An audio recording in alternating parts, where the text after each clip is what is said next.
Shalom netizen semua, selamat datang di acara Suara Gereja at openbiblika.com. Sehubungan dengan perayaan Paskah, kita sering mendengar pertanyaan mengenai apakah perbedaan Paskah bangsa Yahudi dan Paskah Kristiani.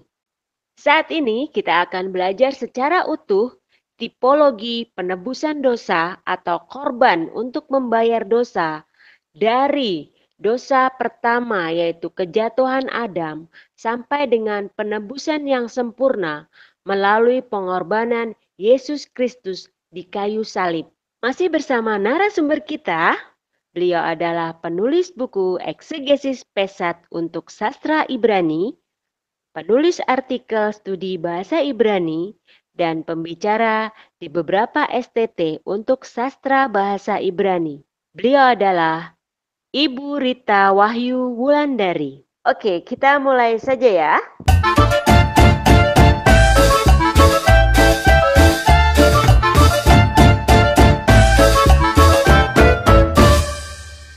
Shalom Ibu Rita Wahyu. Selamat datang kembali di acara Suara Gereja at openbiblika.com. Nah, pada kesempatan ini kita akan bertanya mengenai Paskah Yahudi adalah tipologi Paskah Kristiani. Apa yang mendasarinya? Ya, betul bahwa Paskah Yahudi adalah tipologi dari Paskah Kristiani.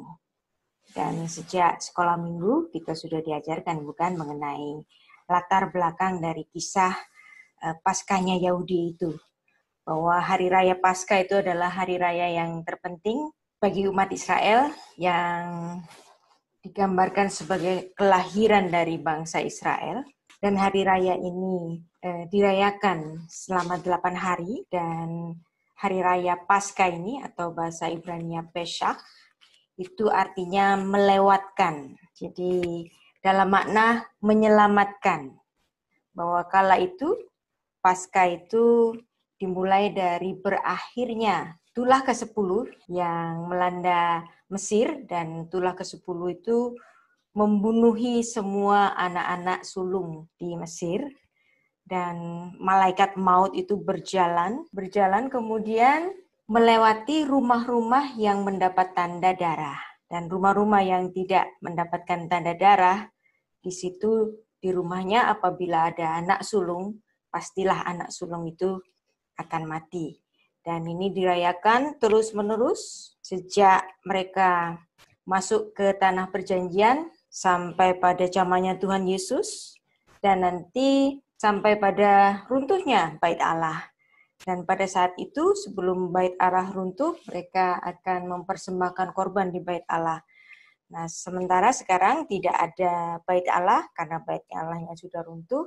Hari raya yang paling penting ini dirayakan di rumah-rumah orang Yahudi atau di sinagog, di tempat ibadahnya orang Yahudi yang sekarang. Tetapi tidak lagi di Bait Allah. Kenapa Paskah ini harus diingat dan tidak boleh dilewatkan untuk diperingati? Itu mengambil dari latar belakang hukum Taurat yang ditulis pada Ulangan 24 ayat 18 yang menulis, haruslah kau ingat bahwa engkau pun dahulu budak di Mesir dan engkau ditebus Tuhan Allahmu di sana. Itulah sebabnya aku memerintahkan kepada engkau melakukan ini. Jadi harus diingat peristiwa Paskah itu, dan untuk mengingat Paskah ini mereka selalu diceritakan kisah-kisah bagaimana mereka itu diselamatkan oleh Tuhan di Mesir sampai mereka keluar dari Mesir, yang ketika mereka hendak menjelang keluar itu terjadi 10 tulah yang terdapat di Mesir, dan itu melanda seluruh negeri Mesir.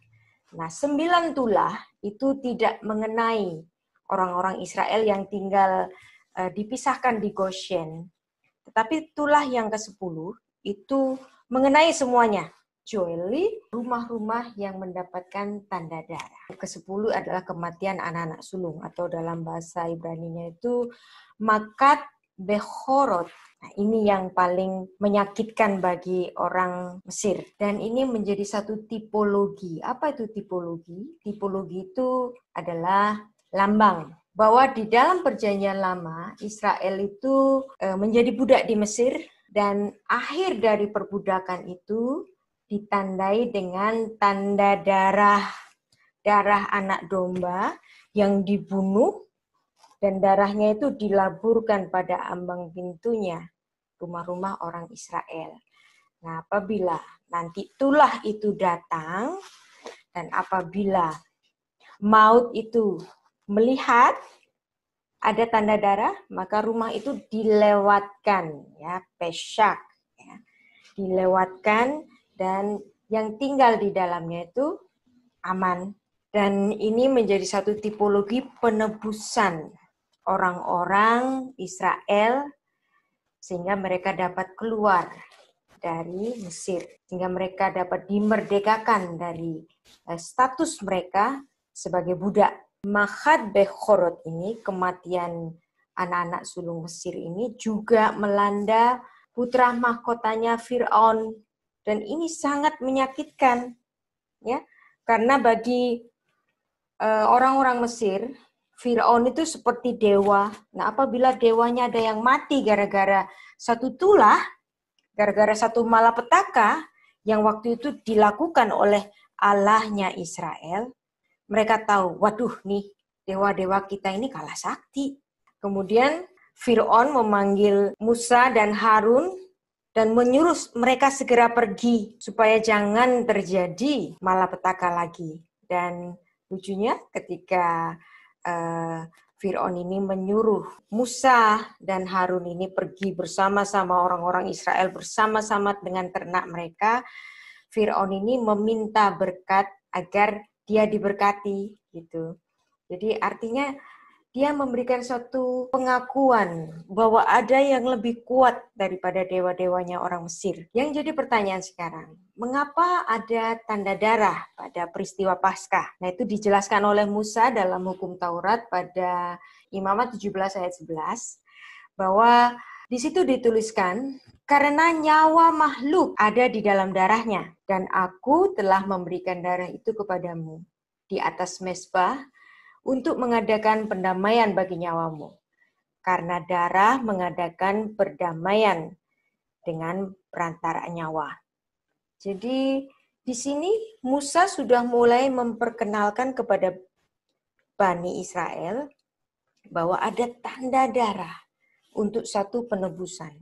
Dan bukan hanya di kitab Taurat saja, di kitab Talmud, yaitu kitab tradisinya orang Yahudi, misalnya di Yoma 5a, itu dituliskan Vehalo en kaporah elabadam sheneemar Vayikra perek yod zain pasuk yod alef ki hadam benefesh yekaper. Jadi artinya, bukankah sudah dituliskan pada Imamat 17 ayat 11 bahwa tidak ada penebusan tanpa darah. Ini juga ditulis pada kitab-kitabnya orang Yahudi yang tambahan, yang Talmud juga, Torah juga. Jadi betul-betul bahwa segala penebusan atau pengampunan dosa itu dimulai dengan tanda darah. Dan diulangi lagi dalam perjanjian baru, bahwa dalam hukum Taurat, segala sesuatu harus disucikan menurut hukum Taurat dengan darah. Tanpa penumpahan darah, tidak ada pengampunan. Itu ditulis dalam Ibrani 9 ayat 22. Bahwa memang harus ada tanda darah. Tapi sebenarnya, apakah peristiwa Paskah ini adalah peristiwa yang pertama yang meminta adanya darah? Tampaknya ini kok tiba-tiba ada darah. Pastilah ada yang mendasarinya. Nah, apabila kita ingin memahami apa yang menjadi dasar dari tanda darah ini, kita harus membacanya bukan dari kitab Keluaran, Imamat Ulangan, dan lain sebagainya, tetapi kita harus membaca dari kitab yang pertama dari Taurat itu, yaitu kitab Kejadian. Dan itu ada di buku saya, Parashat Bereshit, tepatnya pada pasal 3, yang dimana kitab kejadian ini keseluruhannya itu bicara mengenai genealogi. Misalnya Kejadian 1 ayat 1 itu bicara mengenai genealogi monoteisme. Lalu kemudian Kejadian pasal 2 itu bicara mengenai genealogi manusia. Ya. Atau bisa juga kita melihat pada Kejadian 1 ayat 26 dan seterusnya, genealogi manusia. Jadi genealogi monoteisme, Kejadian 1 ayat 1, bahwa pencipta langit dan bumi ini hanya Allah saja. Nah, itu genealogi monoteisme. Lalu genealogi manusia, Kejadian 1 ayat 26 dan seterusnya. Kemudian detailnya dituliskan pada Kejadian pasal 2, itu genealogi manusia. Dari mana kita berasal? Semuanya berasal dari Adam. Dan kemudian ada genealogi keselamatan, yaitu genealogi konsep ibadah sakramental. Apa yang dimaksud dengan konsep ibadah sakramental? Adalah konsep ibadah dengan mempersembahkan korban dari makhluk berdarah, dari darah binatang. Kenapa harus memberikan korban darah binatang? Nah, ini memang peristiwa Paskah itu menceritakan tentang keharusan adanya korban darah yang kemudian darahnya dilaburkan pada ambang pintu. Tetapi apa yang mendasari itu? Yang mendasari itu adalah pada Kejadian pasal 3. Kejadian pasal 3 itu bicara mengenai kejatuhan manusia.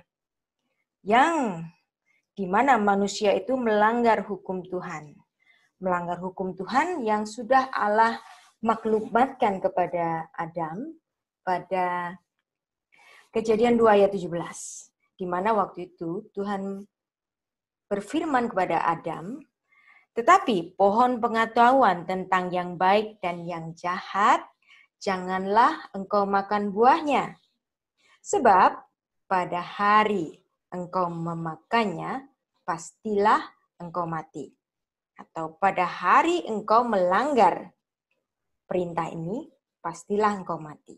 Apa pelanggarannya? Memakan buah pengetahuan yang baik dan yang jahat. Ya. Dan itu nanti pada Kejadian pasal 3 ini betul-betul dilanggar oleh Adam. Nah, di kitab Kejadian 2 ayat 17 ini, ya, dalam bahasa Ibraninya itu dikatakan, Ki beyom achalcha mimenu mot tamut.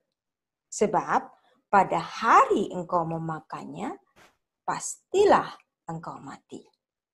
Jadi ini sebenarnya yang menjadi dasar dari tesisnya Rabi Saul atau Rasul Paulus yang sangat terkenal, yang dia tuliskan pada Roma 6 ayat 23. Yang dia menyebutkan upah dosa adalah maut.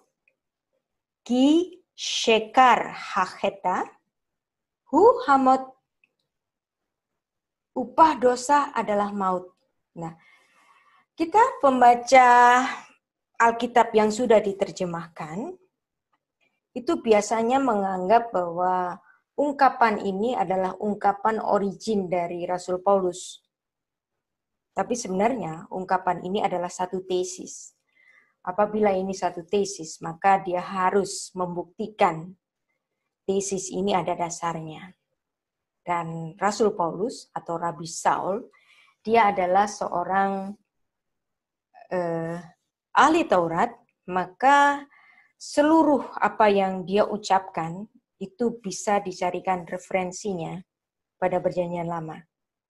Dan dasar dari ungkapan Paulus Roma 6 ayat 23a tadi, upah dosa adalah maut, adalah Kejadian 2 ayat 17 yang mengatakan ki beyom achalcha mimenu motamut.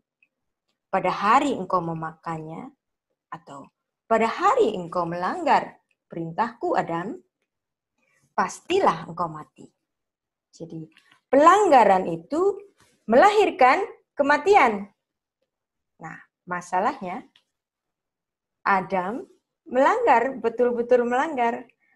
yang dimulai dari terperdayanya istrinya oleh karena bujukan si ular, dan dia mengajak suaminya makan.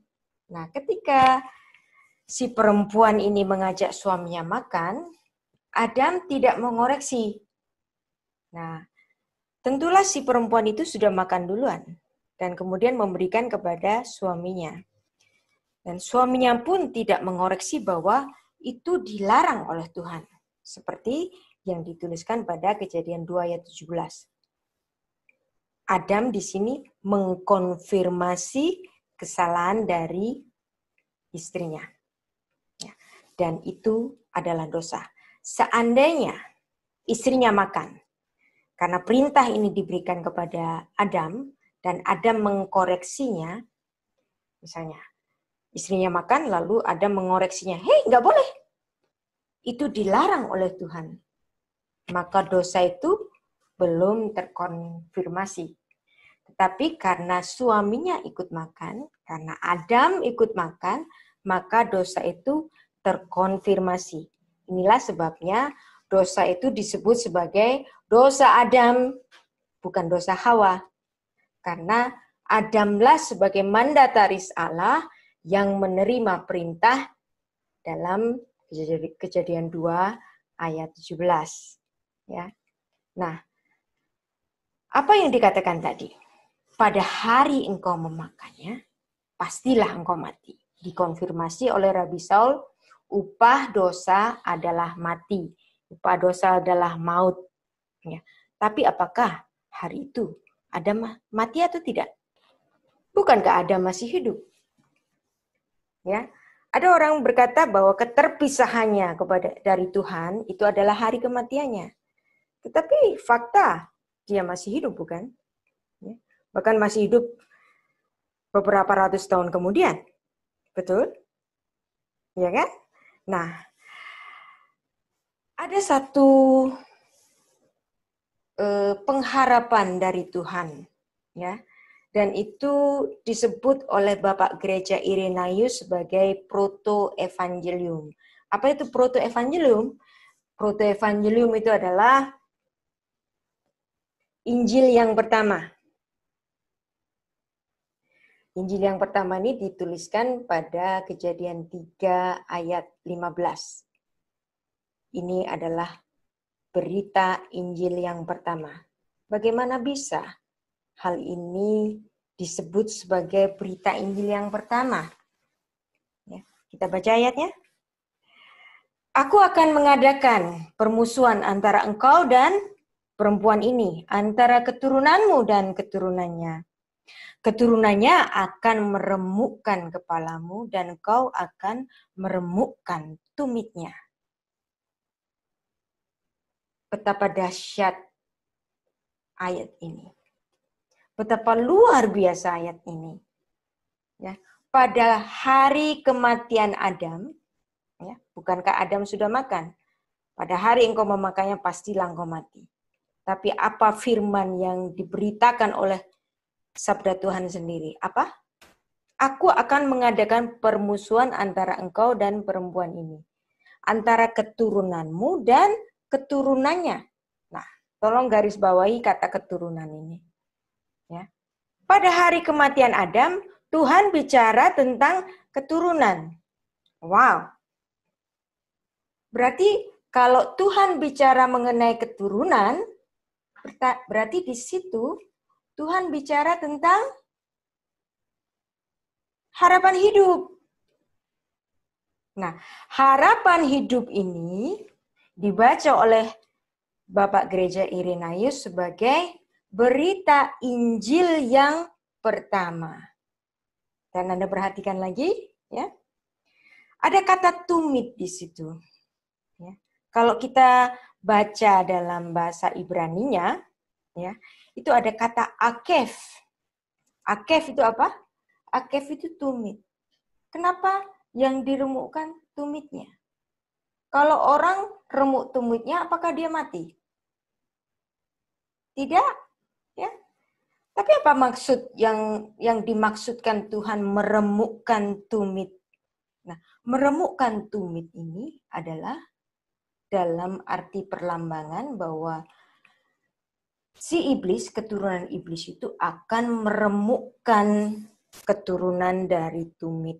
Nah, sekarang, siapakah yang merupakan keturunan dari tumit? Dan itu tentulah bicara tentang Sang Mesias yang lahir dari keturunan si tumit. Siapa itu yang namanya pakai tumit? Dia adalah Yaakov, dari kata Akef, Yaakov. Nah, Yaakov menurunkan bangsa Israel. Dan Tuhan memilih satu dari keturunannya, yaitu suku Yehuda, untuk melahirkan garis mesianik, yaitu Yehuda. Nah, dari Yehuda ini nanti melahirkan Raja Daud dari keturunannya melahirkan Yesus Kristus. Nah, berita Injil ini sudah diberitakan tepat ketika hari Adam jatuh di dalam dosa. Luar biasa bukan? Ya. Dan ketika Tuhan itu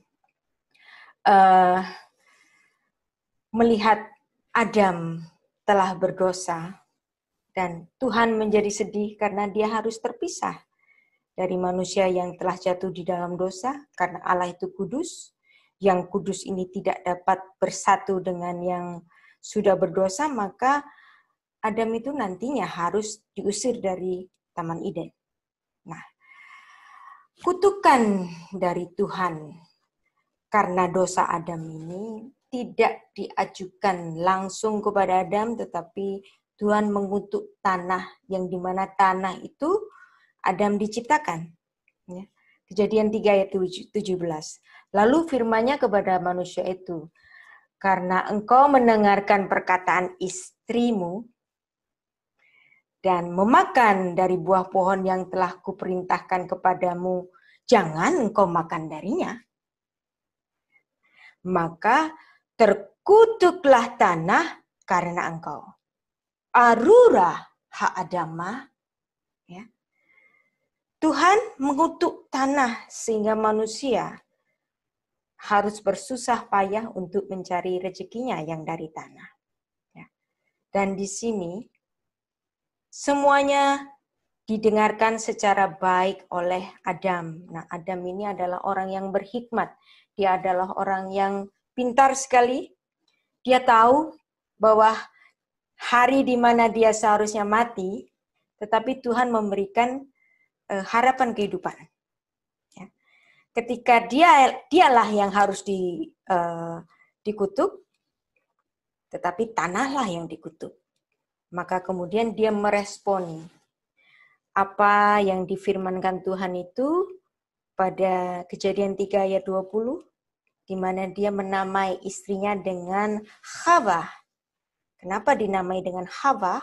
Karena dia akan menjadi menjadi ibu bagi semua yang hidup.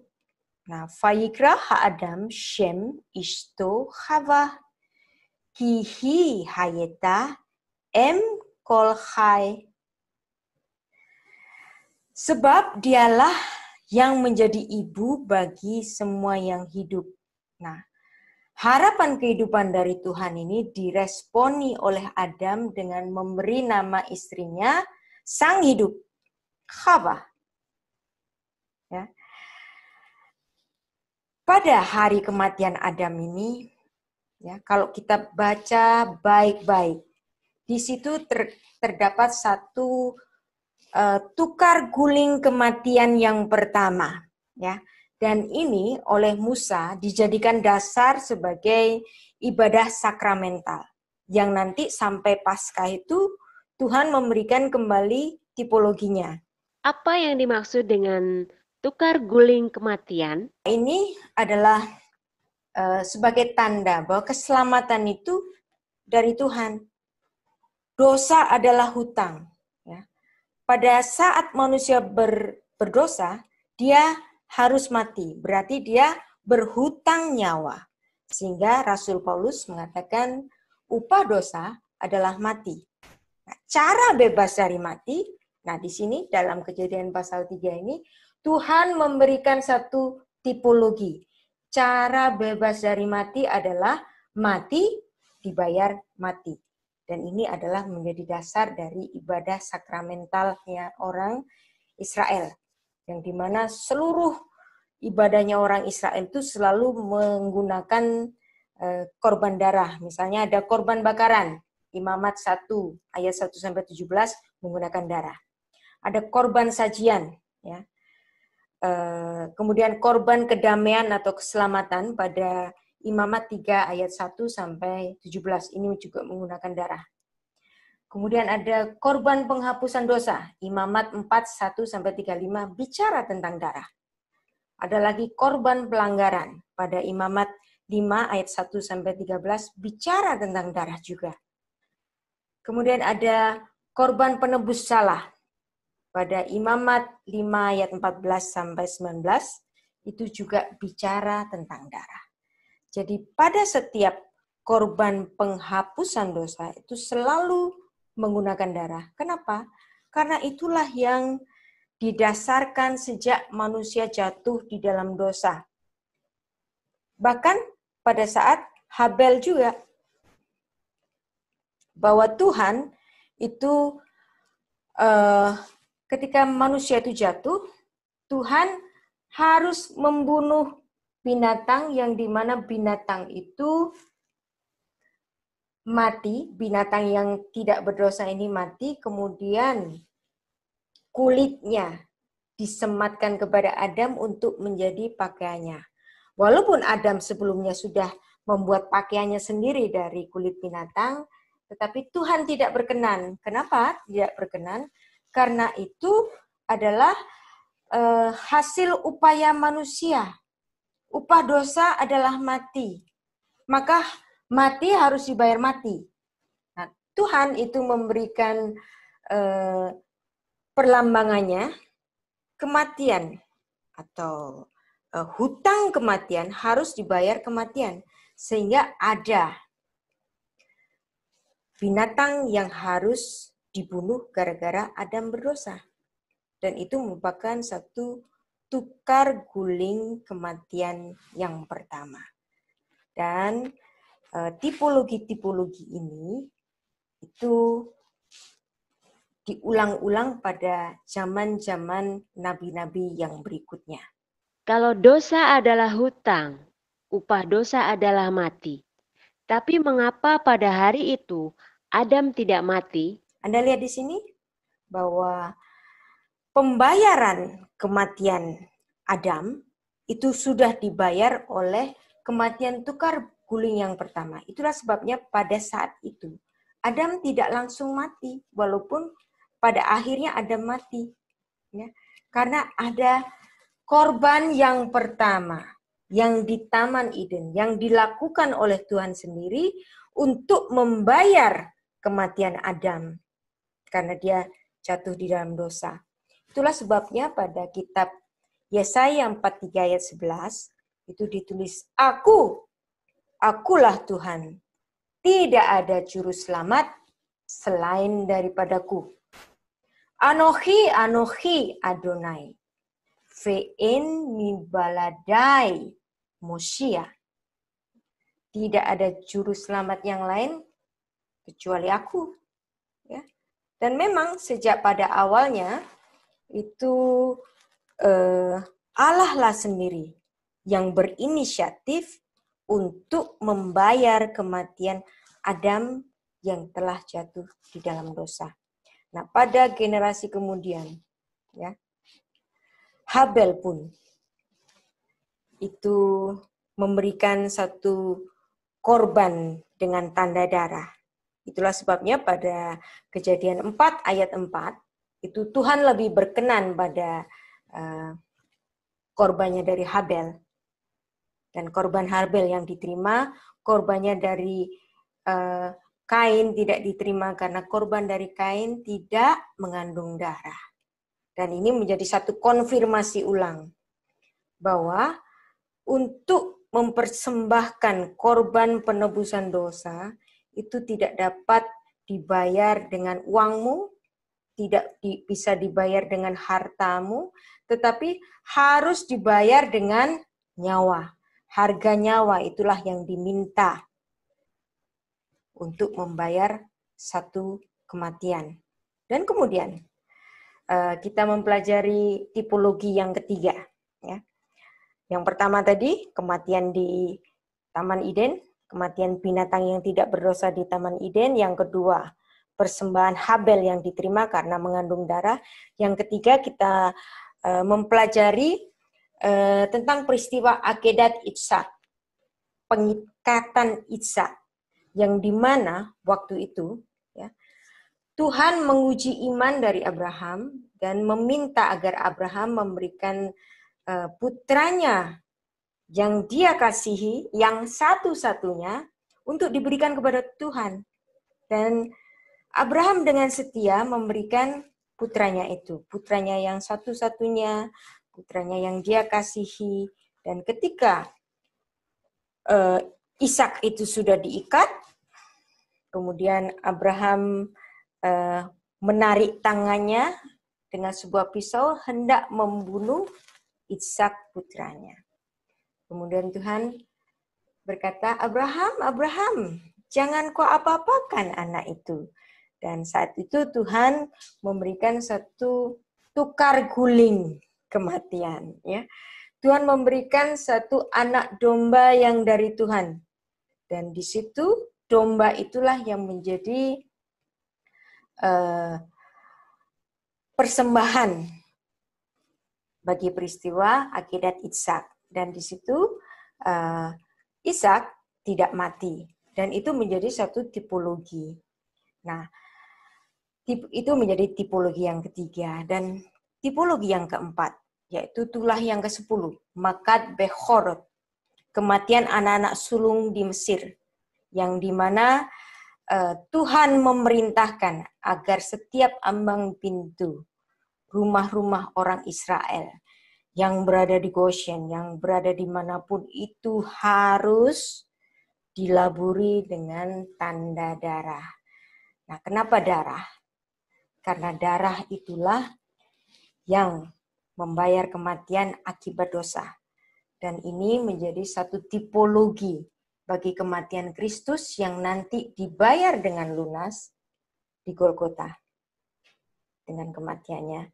Nah, itulah sebabnya kita memandang bahwa kematian Kristus adalah antitype dari segala peristiwa yang sudah ditipologikan di Perjanjian Lama, termasuk kematian tukar guling di Taman Eden yang pertama, termasuk persembahan yang diberikan oleh Habel yang mengandung darah, termasuk adanya anak domba dari Allah yang menggantikan kematian dari Ishak, termasuk darah yang menggantikan kematian dari anak-anak Israel pada peristiwa Makat Bechorot. Nah, penggenap dari semuanya ini adalah darah Kristus sendiri, yang dimana seperti diucapkan oleh Tuhan dalam Yesaya 43 ayat 11, Akulah Tuhan, tidak ada juru selamat selain daripadaku. Maka, siapakah yang menjadi juru selamat bagi kita? Tentulah siapa tadi? Yang berkata aku siapa? Yud-He-Vav-He. Ya, Adonai. Ya. Anohi, Adonai. Ve'en mibaladai Mosia. Tidak ada juru selamat yang lain selain daripadaku. Maka tentulah Yesus Kristus itu tidak lain dan tidak bukan. Dia adalah Allah sendiri. Dia adalah Allah yang inkarnasi, yang membereskan dosa-dosa yang telah dilakukan manusia, agar manusia bisa hidup selamanya, agar manusia bisa mendapatkan kehidupan yang kekal. Dan inilah yang perlu kita responi bagi orang-orang Kristen, ya, bagi orang beriman, bahwa untuk mendapatkan keselamatan itu agar Anda tidak mati secara kekal, Anda cukup mengimani Allah yang inkarnasi, yang telah mati di kayu salib, dan kematiannya itulah yang memberikan satu kemungkinan bagi kita untuk mendapatkan kehidupan yang kekal. Amin. Oke, terima kasih banyak atas penjelasannya. Tuhan memberkati pelayanan Ibu Rita Wahyu. Nah, bagaimana netizen? Cukup jelas ya? Kalau kamu punya pertanyaan yang ingin kamu tujukan kepada narasumber kita, silakan tulis pertanyaan kamu pada kolom komentar yang ada di bawah video ini.